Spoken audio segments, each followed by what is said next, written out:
Komisi Pemberantasan Korupsi melakukan operasi tangkap tangan terhadap Bupati Kepulauan Meranti, Muhammad Adil, pada Kamis 6 April malam tadi.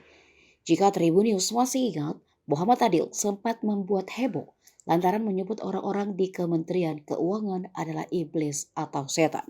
Dilansir dari Tribun Pekanbaru.com, kabar itu dibenarkan Ketua KPK Firly Bahuri. Namun hingga kini belum diketahui Adil kena OTT dalam hal apa. Menurut Firly, OTT terhadap Bupati Kepulauan Meranti ini merupakan OTT pertama di tahun 2023. Tak hanya Bupati, KPK juga dikabarkan turut mengamankan sejumlah orang lainnya. Sosok Adil pernah ribut dengan Kementerian Keuangan.